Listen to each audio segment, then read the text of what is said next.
Well, welcome back to Washington. So just who are the candidates in the presidential election? Both have lived much of their lives in the public eye, but yet mysteries swirl around them. In just a moment, we'll hear from the author of Trump Nation, a biography naturally of Donald Trump. But first, I'm joined by the journalist and author Suzanne Goldenberg, author of Madam President, to find out more about candidate Hillary Clinton. Very good to see you, Suzanne. Madam President, is that you making the title? Is that you making an assumption? Well, there was a question mark at the end of the title, which I think is... get that inflection in my voice.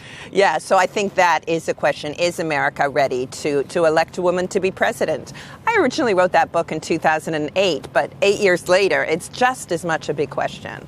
So, yeah, I mean, you've looked into the background, and this is both, I suppose, the advantage and the impediment for Hillary Clinton, isn't it? The length of time she's witnessed and been in public service, right back to Arkansas, Bill Clinton as governor, then president, then she's a senator, then Secretary of State. Well, clearly she's prepared, but people just go, as Donald Trump says, you're an insider. That is true. And she is really caught in this predicament, and it's a predicament that's about gender. On the one hand, you know, she has to show that she has the experience to be president, to overcome this idea that women are too soft-hearted, too flighty, that somehow can't deal with the rigors of office. But on the other hand, that long resume comes with baggage, and baggage from the scandals of the Clinton White House when her husband Bill Clinton was president, and from what has been her own record as Secretary of State. Just talk about how tricky that was for her during the Bill Clinton years in the White House and those scandals, the kind of standing by your man approach that she took.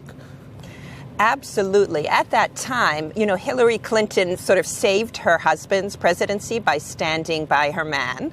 But the way she did it actually hurt her own image, because she actually quoted Tammy Wynette and she said, "I'm not standing by my man like some old country western song. I'm doing it because I honor what he's done." And so she annoyed a lot of people. She hit a nerve with a lot of people. And that, in some ways, is the beginning of, you know, this whole idea of Hillary Clinton as a polarizing figure. For some women, she's inspirational. For other women and men, she's too much to take. But then you looked into that first term, 92 to 96, when she did want to get involved. I mean, use her considerable intellect, get involved as First Lady and be more than just the decorative First Lady. And she got slapped back for that. She got a huge amount of criticism. She did. And I would argue that there was a lot going on there. For one, there were these perceptions about what a First Lady should do. Should it be an entirely ceremonial role? Should it be, you know, she wanted to drive directly into policy. She wanted to be White House Chief of Staff at first. Then she settled for having this big lift of the health care policy. There was a backlash against that, but I think you also have to acknowledge that the way Hillary Clinton conducted that exercise was flawed from the beginning. She made a lot of mistakes.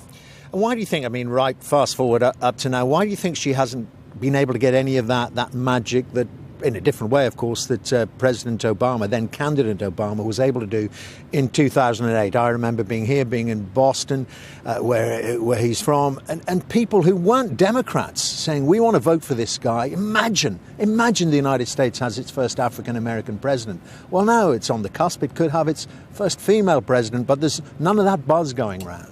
There's none of that buzz. And you have to acknowledge also that Barack Obama is an incredibly gifted politician and public speaker. And when he comes to the stage, time after time, it's just magical many times. Hillary Clinton is much more prosaic campaigner. So there's that as well. And there is that long record that we've just talked about. And there is inbuilt resistance to the idea of women rising to that highest office. But, I mean, amongst women in particular, does any of that, the idea that she may be about to break through the glass ceiling, does that resonate? Is that connecting? That's huge. That's huge. If you look at the numbers, you know, she has in some parts of the population a 20-point lead about Donald Trump. And he, in a way, has played into that because of who he is. And he's, you know, it's very stark now what the choice is in terms of women and, you know, the role of women in society. You know, you've got Donald Trump, who's sort of made constant derogatory remarks about women and has sort of joked about sexual assault of women. You've got some of his surrogates now on the campaign trail making dismissive comments about women. And then you have Hillary Clinton, who stands for women's advancement. And I have seen through the polling numbers a lot of women responding to that message. they're really fed up with the kind of remarks that Trump has been making. And what's your take, Suzanne, on the whole email scandal? I mean, what's your belief on what went wrong? Is it just that she didn't get it, she didn't understand it? Clearly not a spy or anything like that, no, but just feeling entitled. I don't have to do this. This is Hillary Clinton's bad side, which is Hillary Clinton is a paranoid control freak. She really thought that she did not have to allow the public to look at her email. That was the only reason to put the server in the basement. She did not want freedom of information requests from journalists. She did not want biographers to be looking at all of that email. It's not that she used the State Department email for government business and for private. She wanted all of her email off the books. Well, great talking to you, Suzanne. Thank you very much indeed. We're going to give us a bit of insight into Hillary Clinton. Suzanne Goldberg there. Thank you.